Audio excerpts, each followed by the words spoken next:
Bonjour, mesdames et messieurs. Bienvenue à l'Université d'Ottawa. And particularly welcome Administrator, Minister McKenna. We're very, very pleased to have you here today.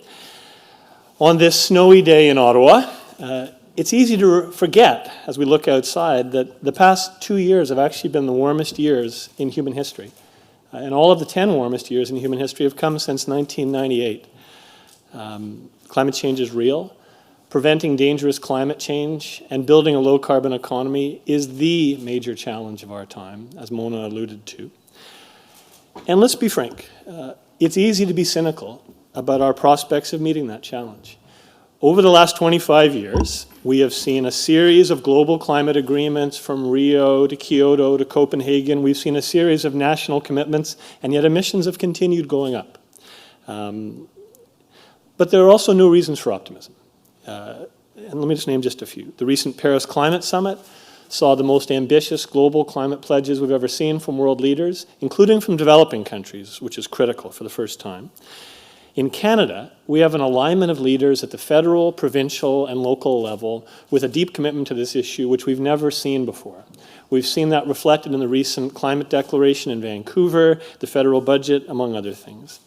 And Canada's emissions have actually fallen in the last 8 years, largely through the actions of a few key provinces. They've fallen in the US too, a bit, but it's a start. And what it shows is that we can decouple economic growth from climate emissions if we try.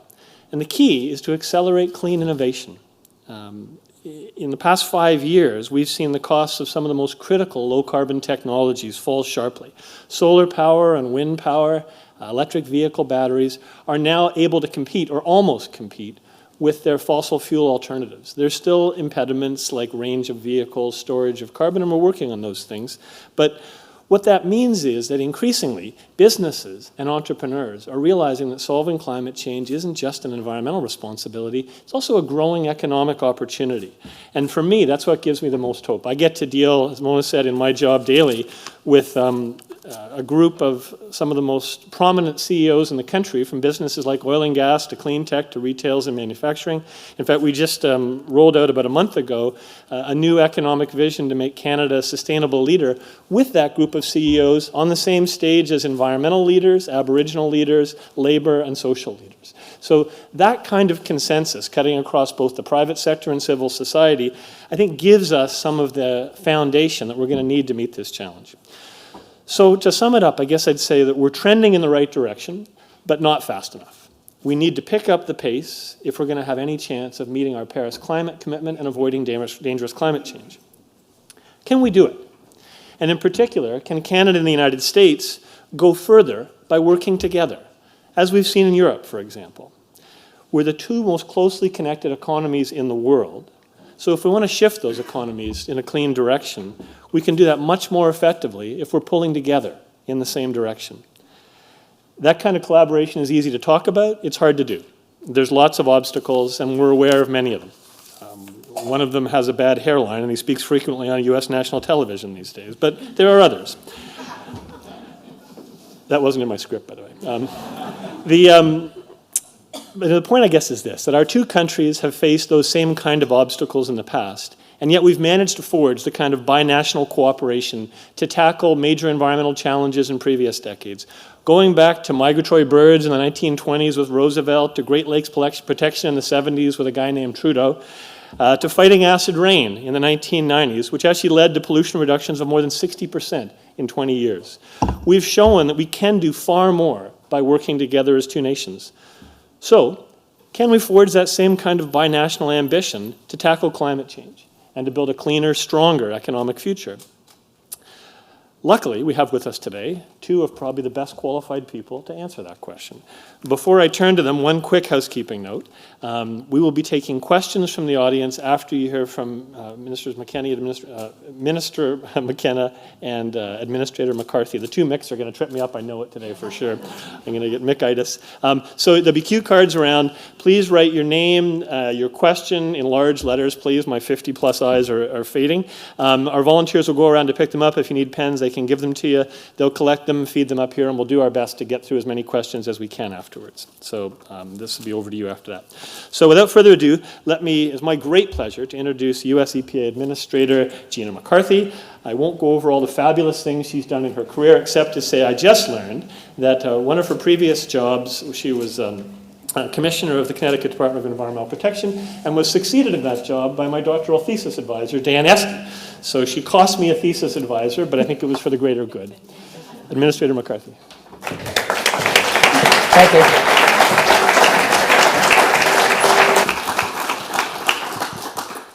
Bonjour, everyone. That's a hello. You didn't recognize the accent, huh? Well, it is really great to be here. Thank you. Really, thank you, Vice President, for the incredibly nice introduction, not just to your university and all the commitment that you have made, but also the welcome here at the University of Ottawa. It is a beautiful building. It is stunning, and I understand that it's one great green building, so I celebrate all of your success. Stuart, I'm going to call you Professor McElgie, just to make you one of the crowd while you're up here. Thank you for your introduction. I hope you got through your doctoral thesis, so what the heck are you doing here? That's what I'm sure you did. And I want to also, before we get into the speeches, to just thank Minister McKenna for her tremendous hospitality. You know, it was really exciting when I first got to meet her, which was in Paris for the first time, where she was running around like a crazy woman, but a successful crazy woman. And I'm glad to see, after spending a day with her, she still remains an incredibly successful crazy woman, because we have been running around like crazy together.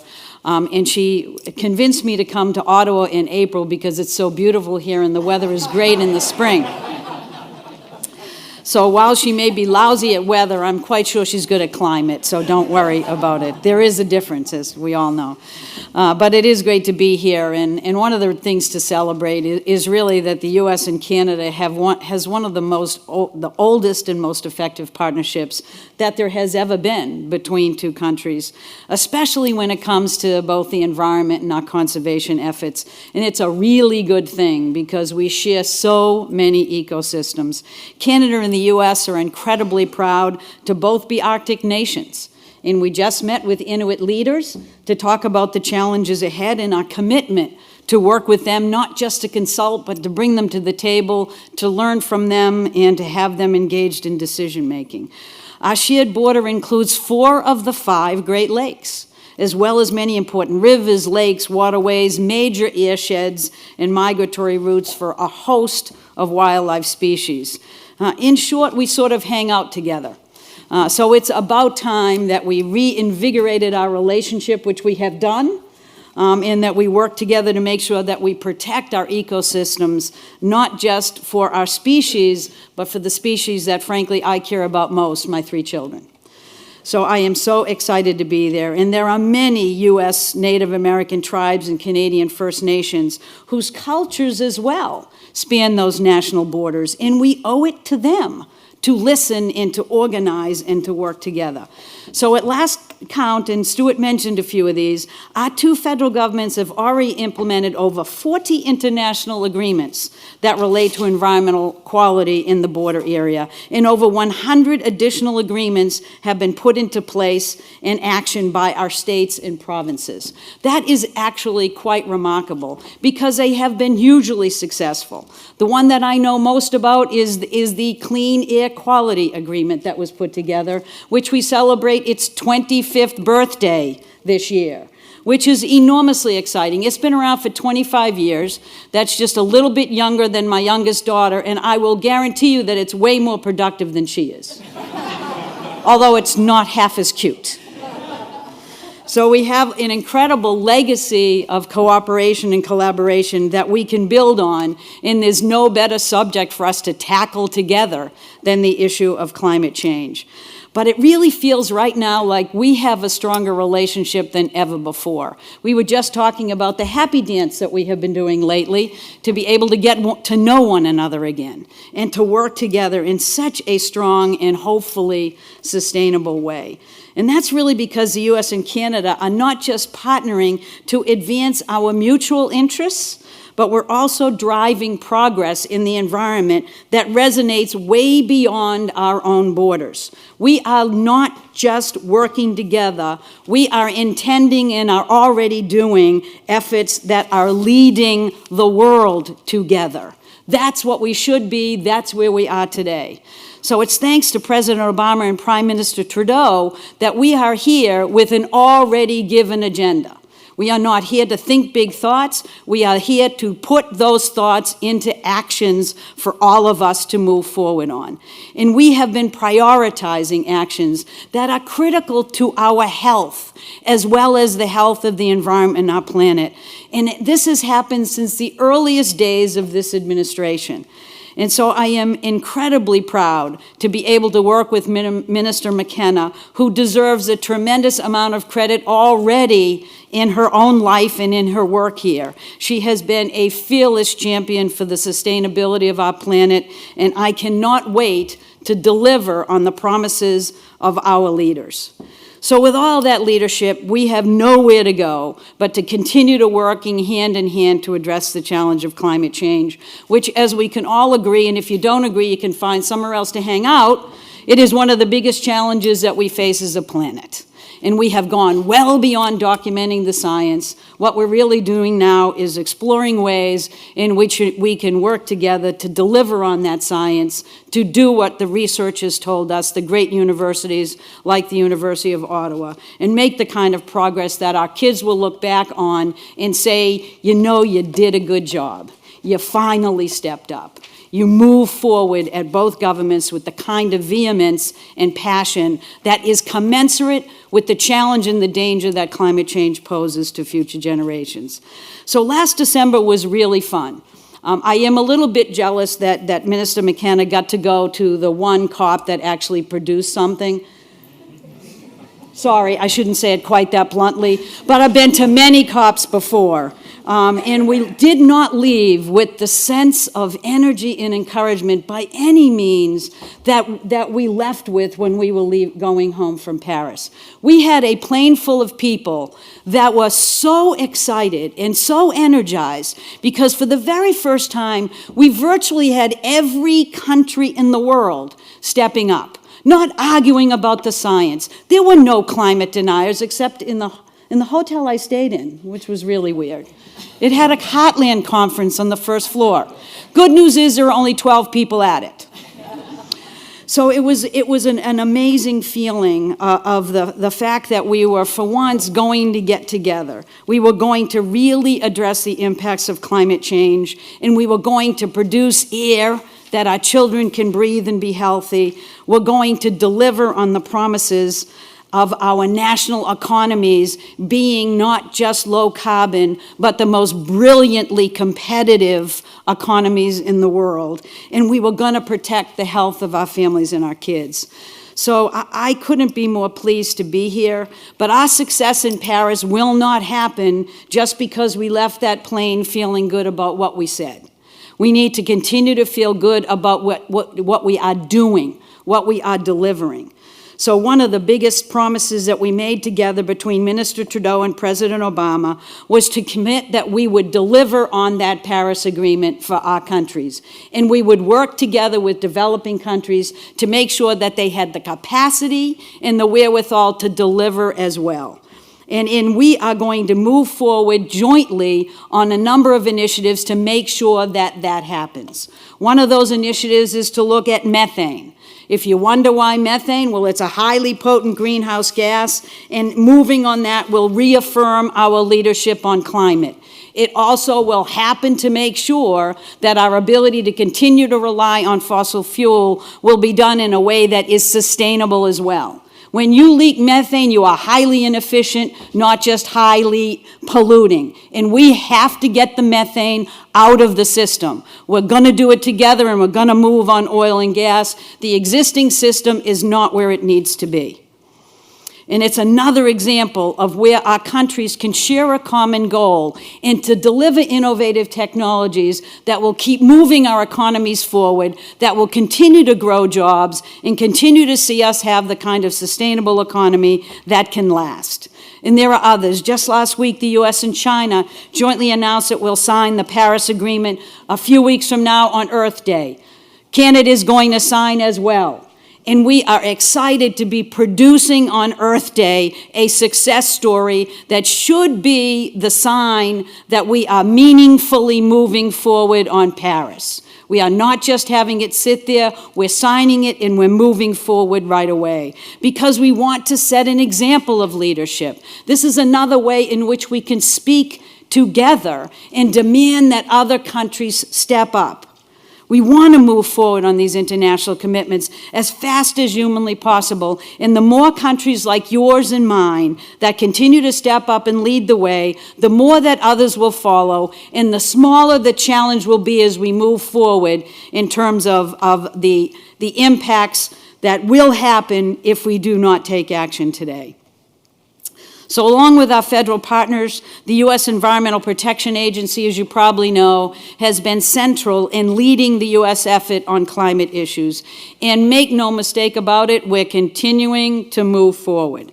Because I want to be very clear. President Obama, his administration, the EPA have absolutely no plans to slow down. When the end of our race happens, we are going to be running faster than at the beginning of that race. Because this is a race for this country, this is a race for the future of our kids and the health of our planet, and we are not slowing down, we are keeping up our momentum, and we're going to do that all the way over the finish line, because we need to give the next president a leg up to keep that momentum moving forward. We've already set some very ambitious goals for ourselves domestically, and we're very much on track to realize them. So here's how I know we're going to get there. There is already an incredible momentum in the U.S. marketplace right now that is pushing us to a low-carbon future. Renewable energy costs have absolutely plummeted in the U.S. Globally, since 2009, the average cost of generating electricity from solar panels fell 61%. Last year in the U.S., clean energy technologies accounted for well over half of the newly installed power sector capacity. More than 40% of that was not solar, wind. So if you think it's only solar that's catching up in the market, you are absolutely wrong. We are seeing wind make a comeback. And the U.S. Congress recently issued long-term extensions to our renewable energy tax credit. That pretty much assures that market that it is not just about today, but there are going to be investments over the next 5 years that will continue to drive those costs down, continue to make it more and more viable, and make what used to be an innovation into the staple of how we generate electricity in the United States. And let's not forget about that, what that means for jobs. Because today the U.S. solar industry is creating jobs 10 times faster than the rest of the economy. So please don't tell me, and all you economists that come here know this, that I have to balance the environment and the economy. There is no balancing, folks. Do both. You can pet your tummy. Maybe I can rub my tummy and pat my head at the same time. I know I can grow jobs and improve the environment at the same time. You know, a new report from our Department of Energy found that an additional 1.9 million Americans are now employed in whole or in part in the energy efficiency sector. And roughly 30% of the 8.6 million employees in today's U.S. construction industry, are you ready for this, are working on energy efficiency projects. If you remember how President Obama pulled the U.S. out of our economic doldrums when he came into office, it's because he invested huge amounts of money in clean energy. So everything I've told you is our success that is getting us to this point forward was done with a concerted understanding that clean energy is the future. It is what is going to grow our economy. It's what is going to keep the United States and Canada in a leadership position internationally. It is not dragging down the economy, it is growing it by leaps and bounds. So these market signals will continue to speak for themselves. And at every step, EPA has been following that market and underpinning it so that the market momentum can keep happening and more innovation will happen, more investment will happen, more action will happen to address the issue of climate change. We have already moved forward on cars and trucks, and now we're doing even more with trucks than before. Last summer, we launched EPA's Clean Power Plan to cut carbon pollution from the U.S. power sector. That is our nation's single biggest source of greenhouse gas emissions. But it's not just about CO2. We know there are other potent greenhouse gases that need to be addressed. So last week, I signed a proposed rule to expand the list of hydrofluorocarbon alternatives and to phase out certain HFCs in favor of safer options, which we are adding to the rule as well. And in July, I'm going to lead the U.S. delegation at the Montreal Protocol's extraordinary meeting of the parties in Vienna. Why is that important? Because we can make a huge step forward on global HFCs if we pass an amendment in the Montreal Protocol, which we are going to do, that will cut global use and emissions. You know how I know we're going to do it? There is a path forward that has been forged by the United States, Canada, and Mexico. In North America, we speak with a single voice, and we can provide leadership to the world when we do that. We've also been looking at methane very closely, as I indicated before. Now, this past summer, EPA proposed standards to directly reduce methane emissions from the oil and gas sector. These standards are going to move the U.S. towards a goal of cutting methane emissions from the oil and gas sector by 40 to 45% below 2012 levels by 2025. We are going to be finalizing those rules this spring. Now, when we're working hard to expand our voluntary partnerships to cut methane emissions with innovative programs that we've launched, like our brand new Methane Challenge. And there are more than 40 companies that have already signed up, setting strict goals for themselves, setting a pathway forward, showing us how to provide leadership. And at the same time, we are continuing to look at the data and the science, and we're staying vigilant. Because as new data emerges, this is what we're seeing. We need to do more on methane emissions. We need to do more on existing sources in the U.S. because the oil and gas sectors are essentially higher emitters than we have ever understood before. We saw it in our last greenhouse gas inventory. The more you look, the more you will see. So a few weeks ago, alongside your Prime Minister, President Obama announced that EPA will be taking our first steps towards significantly regulating existing sources in the oil and gas sector, regulating them directly to reduce methane emissions. It is an ambitious, but it is also a necessary commitment, and it complements all of the work that we have done so far, as well as the equally bold actions that are being taken in Canada, and we expect to work together. One of the things we're talking about is how to share information, how to look at the technologies that are going to capture that methane, how we stop emitting it and start using it for energy. It is not a waste. It is a wasted product. We cannot afford that waste today. So now, because the World Health Day, I want to say just a couple of words about why EPA has been looking at climate change so directly, not just because it's a problem for the future, but we know it's happening today. And the one thing we know for sure is that it is a public health issue. And believe me, it is a public health issue. Earlier this week, the U.S. federal agencies released a new U.S. climate health assessment. Check it out.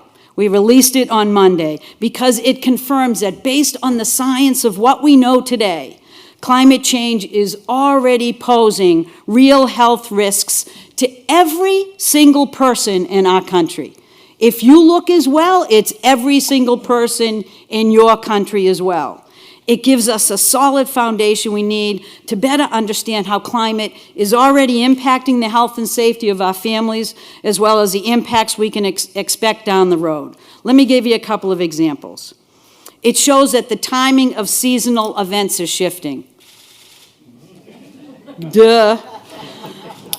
And increases in water temperature are altering the seasonal window of growth for harmful bacteria and algae. It finds that people will be exposed to threats they've never experienced before where they live. Geographic distributions are starting to shift for disease-carrying vectors like ticks and mosquitoes, not to mention the many health challenges that we are seeing from extreme weather, increased ozone, increased particulate matter, heat waves, droughts, and flooding, especially on the most vulnerable populations we have, which are our low income, our minority, and our tribes. We have to do better, folks. It's our kids, it's our elderly that are experiencing the damage of climate change today. We cannot let that damage get greater.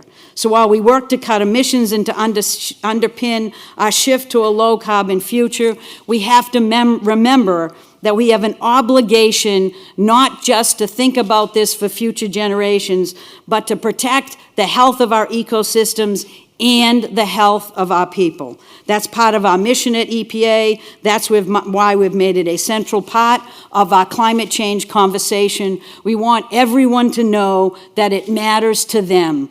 Everybody's experiencing the impact. Everybody needs to be part of the solution moving forward. Now, Canada has been at our side for so many years throughout so many efforts to protect our environment and our ecosystems. They are lockstep with us and by our side in our climate work. That partnership has put us in an incredible position to be leaders of the global effort that protects our planet and our future generations. That's why I am here today. I am here today to celebrate that partnership, to make sure that the commitment of our leaders gets translated into action plans that you can rely on moving forward. Thank you very much.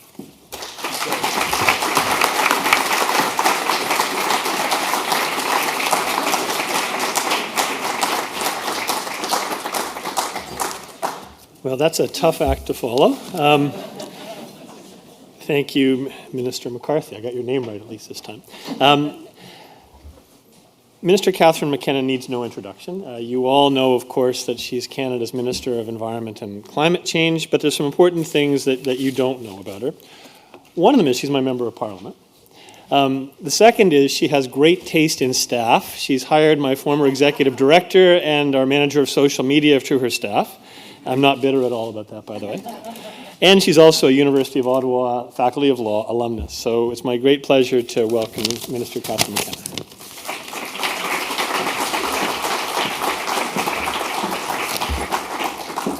Alors, merci beaucoup. Je suis tellement heureuse d'être ici. À Madame la vice-présidente, je suis toujours heureuse de venir à l'Université d'Ottawa.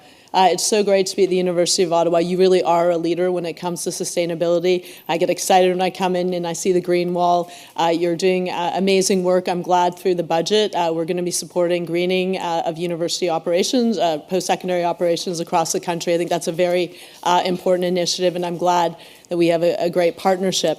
And Stuart, I haven't done all the little links with Stuart, although there are many. But Stuart, I just want to thank you for all the work you've done, both as a university, a law professor. Your work through sustainable prosperity is amazing. I know that you're creating the next generations of environmental leaders, so I really appreciate that. And I really take to heart your words that we are all in this together. This is how I approach how we're going to tackle climate change. When we were in Paris, we were there with premiers, we were with members of the opposition, we were with business leaders, we were with Indigenous leaders, with environmental NGOs, we were there with youth. And we're going to continue this through because we all need to tackle climate change. It's a moral imperative, but it's also a huge opportunity for us. Now, with Gina, with the administrator, it's amazing because I feel like we have to run out of this room right now. We don't have time to talk because we have to go do more work. As you can see, she is so inspiring. She has been at this for a very long time. I'm very new in this portfolio. She was very generous to me in Paris, where we were both working very, very hard to get an ambitious agreement. And I think the world came together, and it was a very special moment. And this is a very special moment in time, folks. This doesn't happen that often, where you see the momentum. You see the momentum across sectors. You see all Canadians really believing that we need to take action, and the world is demanding action.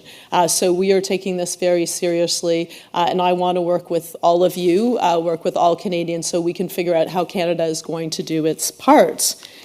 So like Gina, I have 3 children. I went into politics to make the world a better place for them.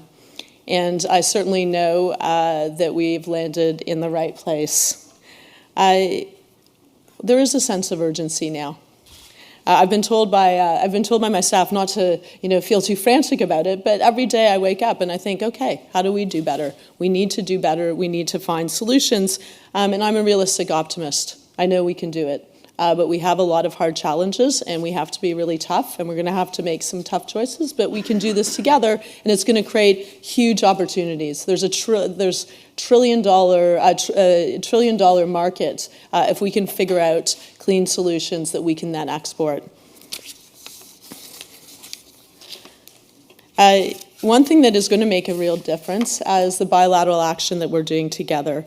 We're very lucky to have such a great partner in the United States. There is a sense that we need to work very hard and look at all the tools, bilateral tools. When we tackle methane, we're now talking about how do we expand that to Mexico, and then how do we expand that globally. And to put it into context, methane is extremely potent. If we were able to expand globally what we have done on a bilateral basis, it would be like closing 1/3 of the coal-fired plants around the world. So that is how important that action is. And I'm really thrilled that we have such a strong partner in the U.S. because it means that we can also align regulations. So when it's looking at how do we align regulations when it comes from it comes to heavy-duty vehicles, methane, so many other areas. We're working closely on the Arctic and what we can do to be protecting the Arctic. And we had a great conversation today with Inuit leaders because we recognize that we have to do a much better job working with Inuit, working with Métis, working with First Nations, working through the Tribal Council, because we know that our Indigenous peoples are on the front lines of climate change. And it's not just, bad weather one day, it's actually changing their way of life. It's a food security issue. It's changing their traditional ways. And it's only by working together, really understanding the challenge and incorporating traditional knowledge and the best science available that we're going to be able to seriously tackle the amazing challenges that they face. And I look at this, I really think that there are almost endless possibilities working together in the different areas that the different places that we can tackle emissions. We're looking at, we have a bilateral meeting after this where we're going to go through in a big long list, but emissions from the aviation sector, that was not part of the Paris Agreement. There's a huge opportunity there. We've talked about the Montreal Protocol, phase down of HFCs. They're on and on and on. So there's many opportunities. On April 22nd, we're going to be very excited. The Prime Minister is going to New York. He's going to be signing the Paris Agreement. We now have 120 countries that are signing the Paris Agreement. So we are working very hard to get our partners, our international partners there, so that they sign the agreement so that we see early entry into force. Aussi, vous savez, le gouvernement du Canada prépare un cadre pan-canadien pour créer une économie qui tiendra compte des changements climatiques. Il ne s'agit pas d'un concept imaginé sur la colline du Parlement. Il s'agit plutôt d'un plan complet qui représentera nos intérêts à tous. C'est pour cette raison qu'une délégation diversifiée nous représentait lors des discussions sur les changements climatiques qui ont eu lieu à Paris en décembre dernier. Comme je l'ai dit, notre délégation comptait les membres de tous les ordres du gouvernement, des chefs autochtones, des représentants des ONG et des jeunes partout du pays. Depuis ce temps, nous sommes sur une belle lancée. In my travels over the past few months, I've met with people across Canada from all walks of life, from the private sector to civil society to Indigenous peoples and environmentalists to university students like you. We may come at climate change from different perspectives, but we all share one thing in common. We know that climate change is the challenge of our generation. It's no longer a what-if scenario. It's real, it's happening now, and it's going to affect everyone. But we all also know, and Gina put this very eloquently, that the environment and the economy go hand in hand, that our economic prosperity tomorrow depends on the environmental decisions that we make today. And people are looking for action. I'm looking for action. Everyone wants to be more than just informed and consulted. You want to be engaged in finding solutions. You want to be partners as we move to a low carbon economy. And we must look at this as our chance to be entrepreneurial, innovative, and find solutions that are going to build stronger economies and a more sustainable future for all of us. On Earth Day, on April 22nd, and the same day that we're signing the Paris Agreement, we're going to be launching a web portal, which doesn't sound very exciting, but it's taken a lot of work, which will allow all of you to submit your ideas and solutions to tackle climate change. And I'm really counting on you to provide your solutions.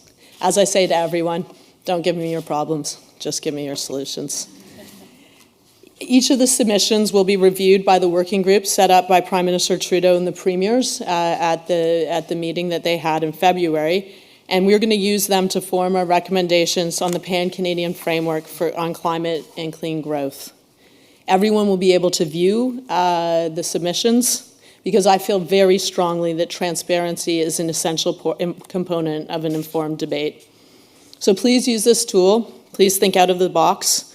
As I say to everyone I meet, please team up with unusual suspects. I would like to see NGOs, environmental NGOs, teaming up with business to find solutions, because by doing this together, we will find real solutions and be able to take real actions. We're also going to be providing the tools so that you can hold your own town hall. I'm sure at U of O you'll be able to have many town halls, and that's really important because I think we need to make sure that everyone has an opportunity to participate in this consultation.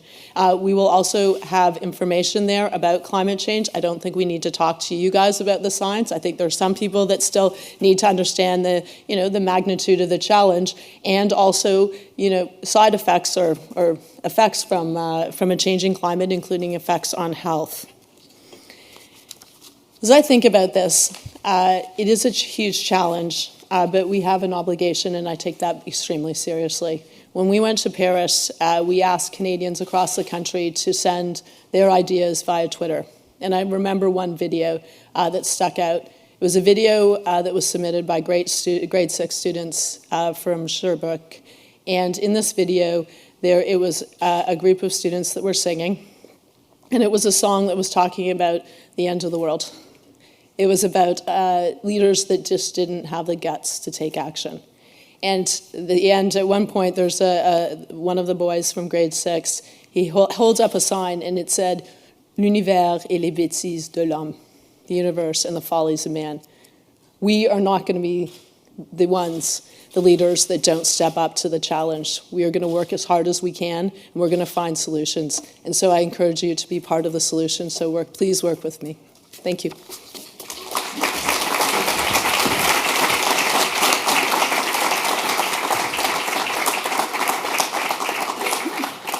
Very much for those inspiring words. Now it's your turn. You guys get to hand up questions, and I assume that there are questions coming up on cards. That's at least my instructions say so. So while I wait for those to come up, let me get things started with my moderator's prerogative to start things off. So you both said inspiring and committed words on climate change. So let me ask you a question. Let's be optimistic. Let's assume that we're in 2040, let's say, and we've actually managed to turn the corner. We've managed to put ourselves on path to a low-carbon economy that's going to keep the Earth within the 2-degree temperature rise the IPCC says we need.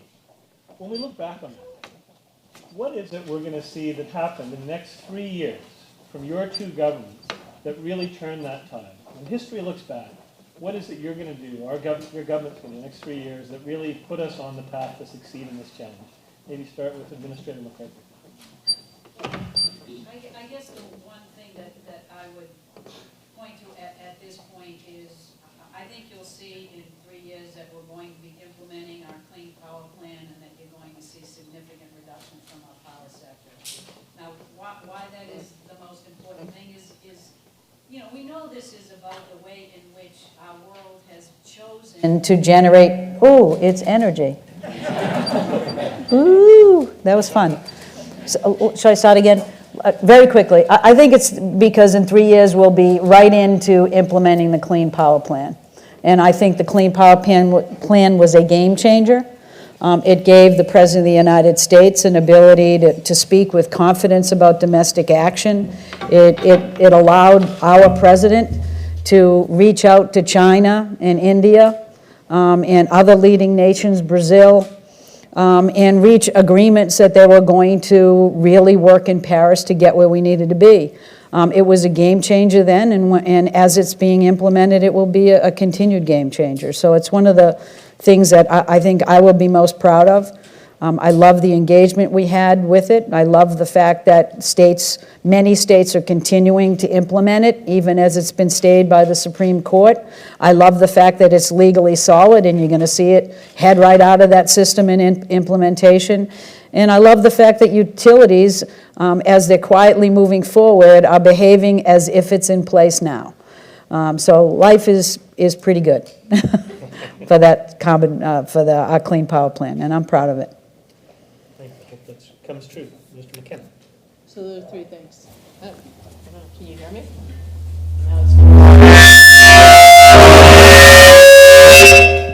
Oh, you can certainly hear me now. So there are 3 things. One is the price on carbon. I remain committed. I will continue every single day talking about the importance of a price on carbon. I know I'm preaching to the converted with you. We know it is the most efficient way to reduce emissions and to foster innovation. We know most big companies, including energy companies, have an internal price on carbon, so it just makes sense. So let's do things that make sense.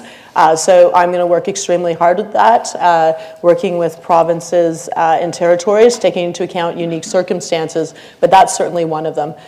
When we come to power, clean power, I mean, the good news in Canada, in fact, actually we're doing quite well when it comes to clean power, but we need to see more electrification in things like vehicles. So I want to see a huge change. I would love to see a move to electrification in all the areas, because that's really with clean power, because that will make a huge difference. And the third thing I want to see is in 3 years, I hope that I can look back at this and say that all Canadians stayed with me. Sometimes we get into very unhelpful discussions where we have different groups pitted against each other, and that results in paralysis and inaction, and it's extremely unhelpful. And I think in Canada, we have a great country.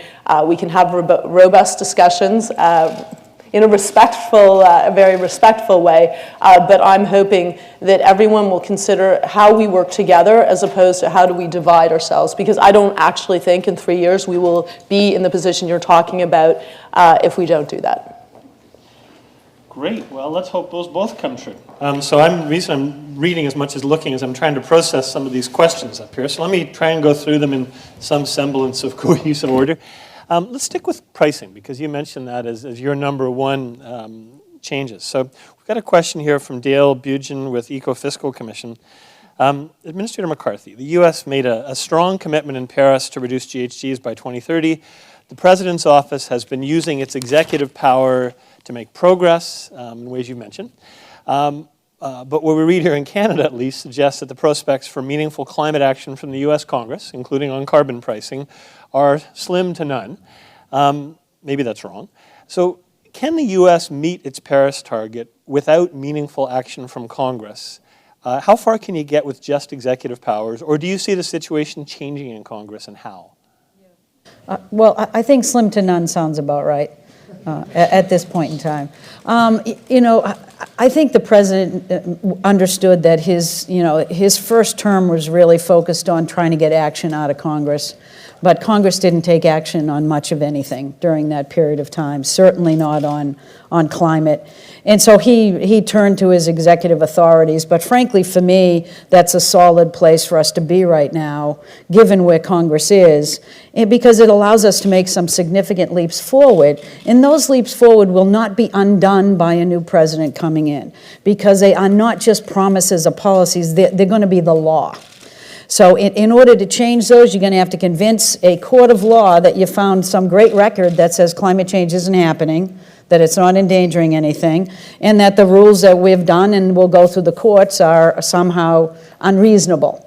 And so I think we'll be on pretty solid ground to make significant steps forward. Do I think that's the only thing we'll need to achieve the final result we're looking for? Absolutely not. And I do know that times change. I've been around for a while. I see it change significantly. But one of the things that this president, I think, has done is to not just rely on the executive authority that Congress gave him, but he's changed the perception of the public by speaking about climate honestly and with great passion, so that people now know that it's not just happening, but it's harming them. And the biggest thing we can do in order to address climate is to continue to take action, and the worst thing we can do is to hunker down and do nothing.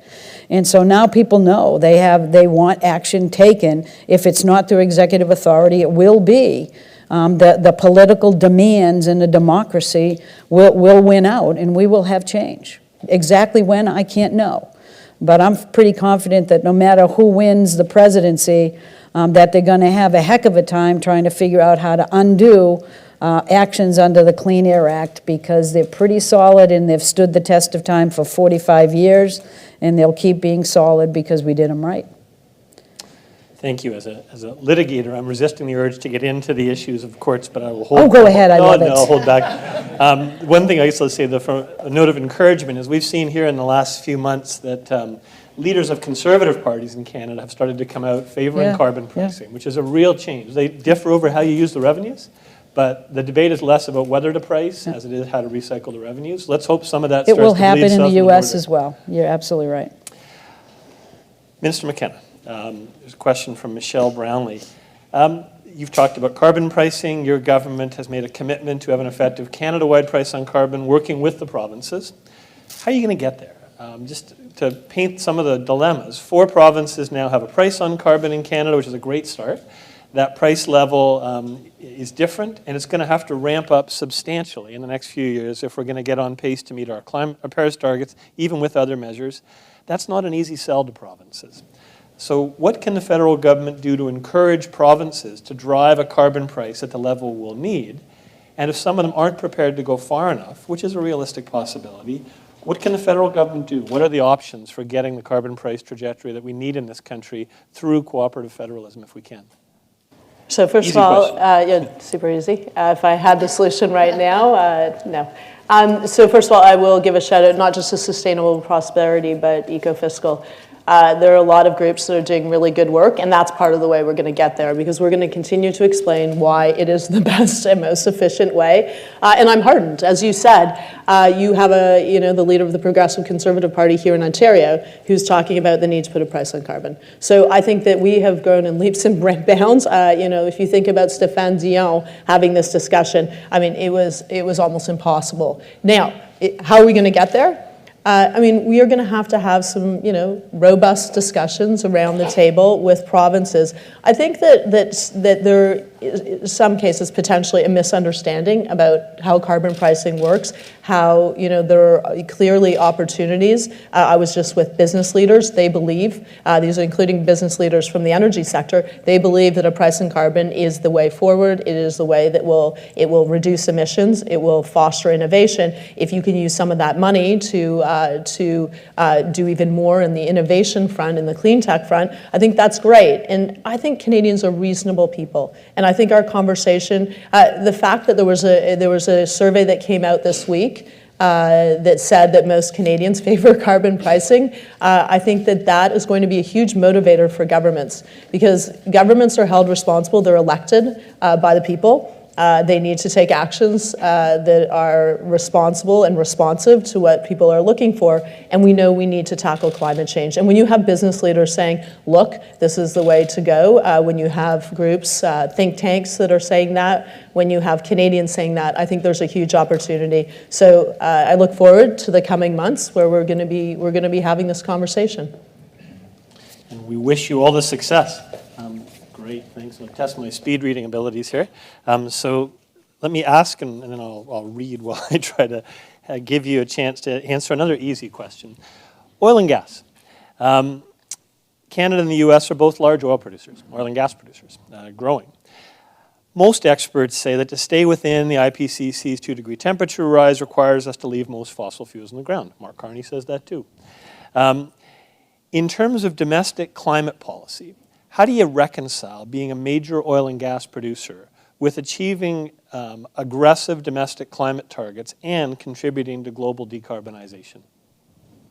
You guys can. Well, I'm happy to jump in, and I'll try to keep this short because I know people have a lot of questions that they're handing you. I mean, the real challenge, at least for EPA, is we treat carbon as a pollutant. We're going to drive it down.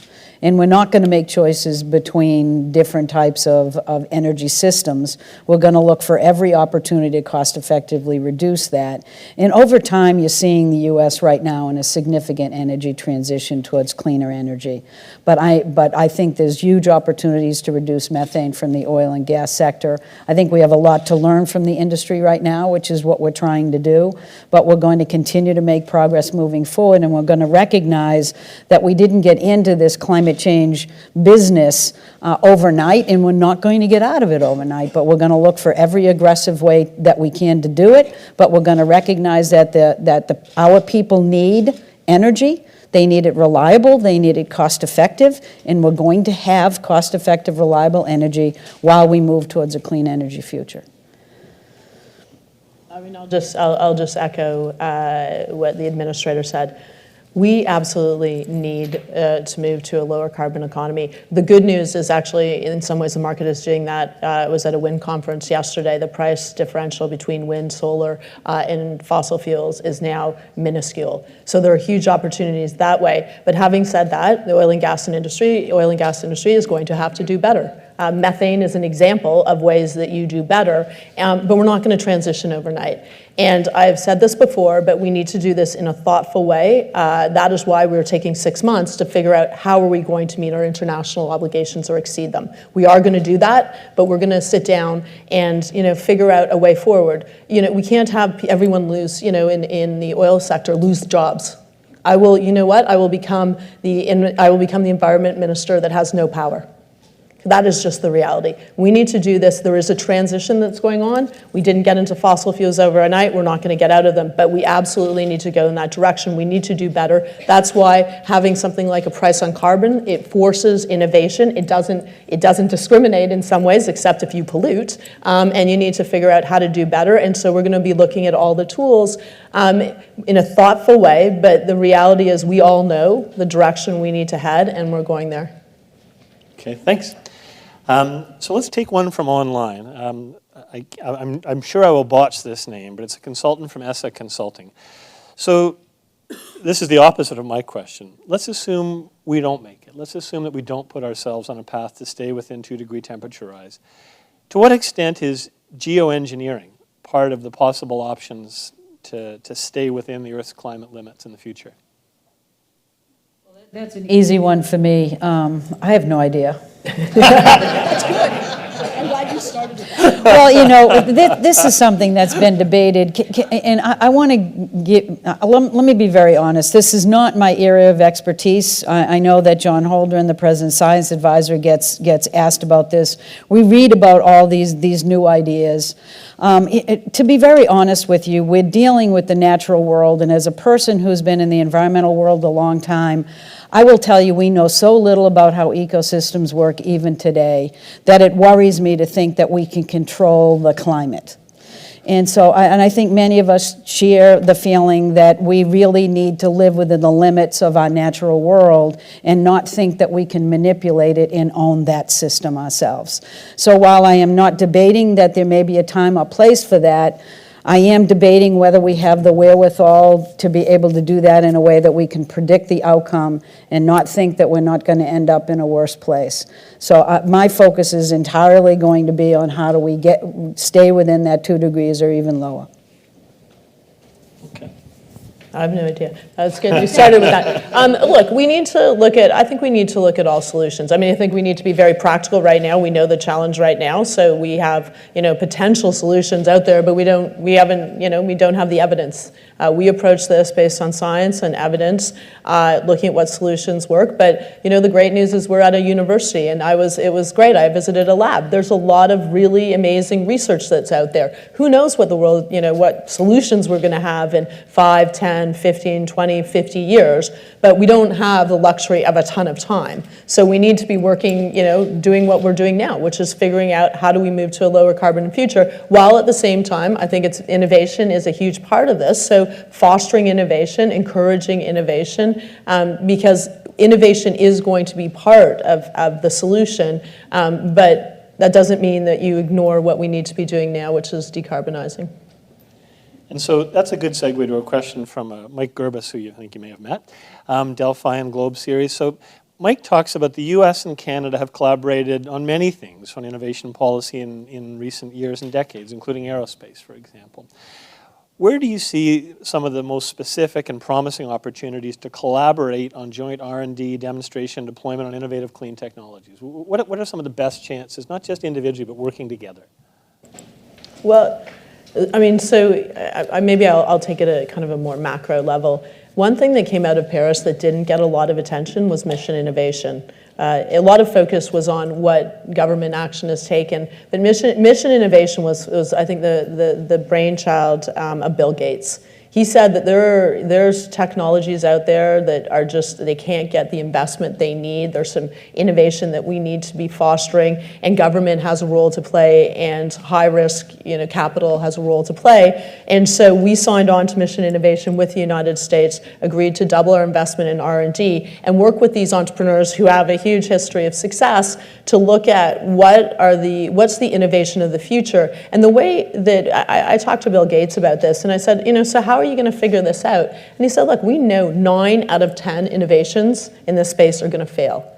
But one of them is going to be a game changer. I don't know if it's General Dynamics that's going to be the game changer, or like with fusion, I'm not sure, but that's why we need to be fostering innovation, and that's a role that government can really play a helping hand with some risk capital where there just isn't the capital there to foster the innovation. That's why we're always happy with new Canada research chairs, very excited about the research that's being done at universities across the country, including at U of O, because we just don't know. I don't think we know what the next innovations are. There's some innovation that are there, and even in the methane space, we know that they work. But what are the big game changers? I don't think we know, but we need to be working together to figure out how we're going to get there, and we're going to support them. What she said. See, we get along so well. Totally. Yeah, Richard Lipsey, if he's listening, is going to be clapping loudly at that point that you just made. So here's a question from Will Scott, which is, kudos to you for pushing forward with Mexico the idea of incorporating HFC reductions into the Montreal Protocol. Not an easy sell, as you know, but a good idea. In the meantime, if it doesn't fly in terms of the protocol this time, what's holding back Canada, the US, maybe working with Mexico on simply acting trilaterally to move on this issue and show leadership to get things going? I think we're already, frankly, already doing that. That's one area where innovation is critical, and that's one area where research dollars need to be had.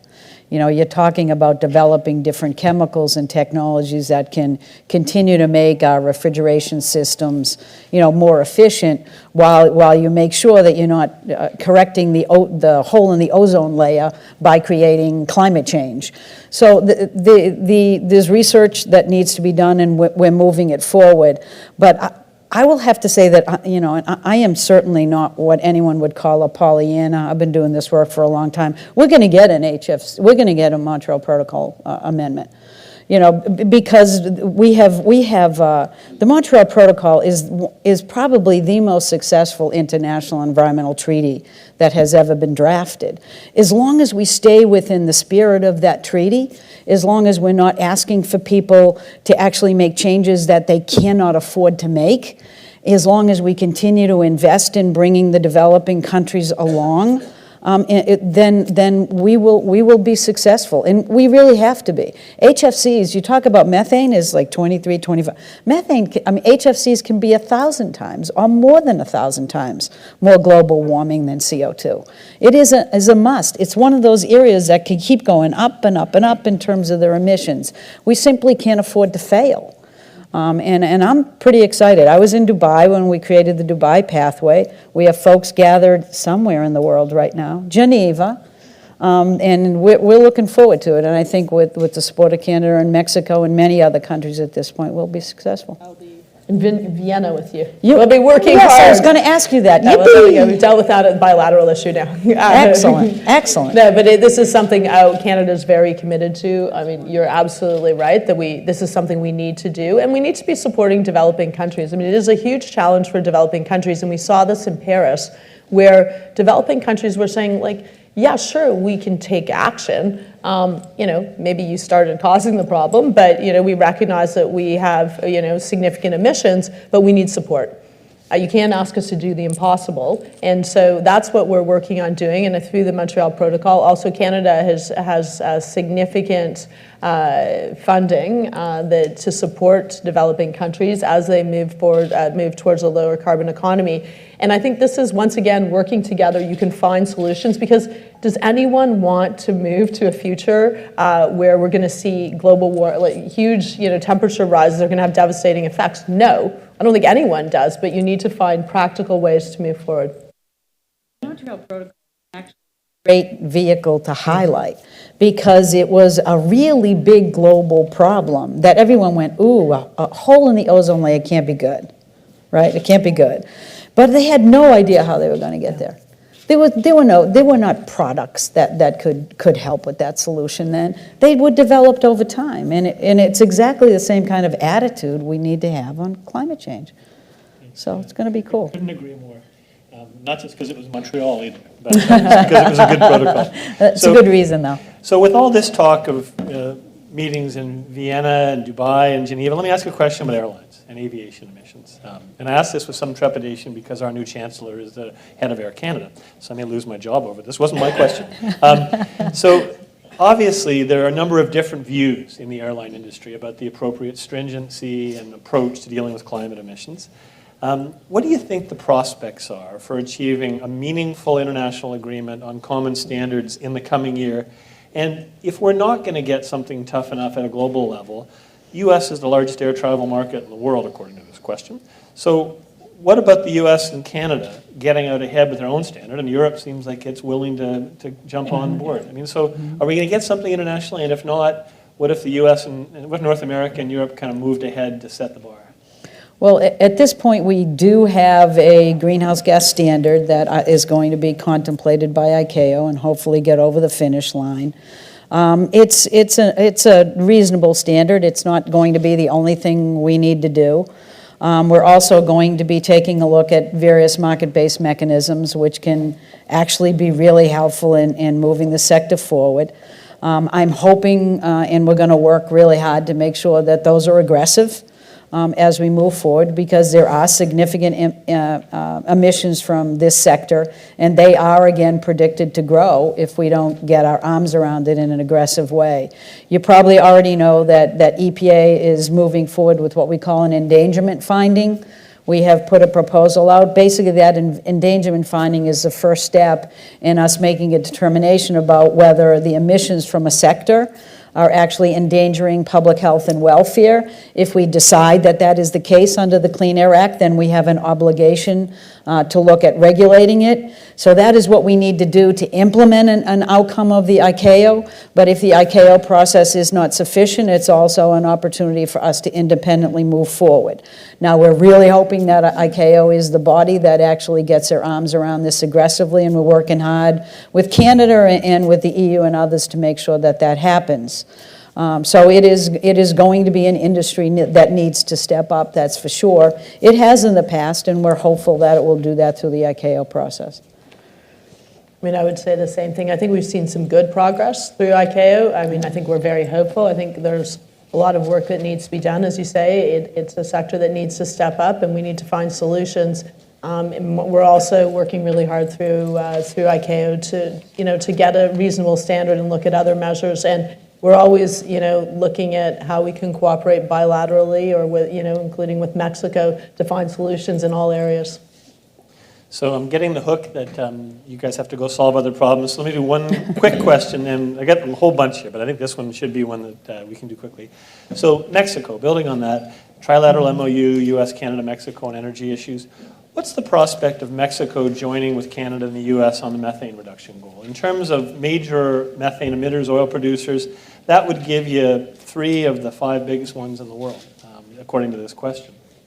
Well, I'd say Mexico is very keen. I've talked to our counterpart in Mexico, and they're looking at how we can move from the bilateral action that we're taking to a trilateral action. And we have a meeting coming up in the next few months where we're going to be having this discussion. For Mexico, I mean, some of it is capacity, so we need to be working and supporting them. But I'm optimistic in a whole range of areas. Hopefully, what we agreed to, what the Prime Minister and the President agreed to in the March declaration in Washington, that we can bring that and expand it to Mexico and then use that as a push internationally. Well, if the signal that Mexico is sending on climate change is to be understood, and if you look at that closely, they definitely have a strong commitment. So I have every confidence that we'll be able to work with them. I know that they have a real interest in making sure that as they continue to develop, that they're using the best technologies moving forward. Nobody would want to actually move forward with oil and gas exploration that doesn't take advantage of the latest technologies. And really, that's all we plan to do, is to see what's there, that capture. What people, I think, tend to forget in the real world is that what we call natural gas, actually other people call methane. So this is one area where I've actually written a rule that is not just cost effective, but it makes the companies money. And it's called capturing the product and selling it. I like that. That's a really good thing to do. Circular economy. There you go. Exactly. There's no such thing as waste. Listen, couldn't thank you enough for the words of inspiration. I can, at a personal note, as someone who's been working on these issues for 25 years, she share your optimism that we're at a tipping point or a turning point on this issue for many reasons. But I think having folks like you two in the positions of authority that you're in, with the commitment and energy you bring to the issue, is part of what gives me that optimism. So best of luck. Thank you for taking time out to be with us here today. Thanks, and let us know what we can all do to help you. That'll be great. Thank you very much, everybody. Thank you.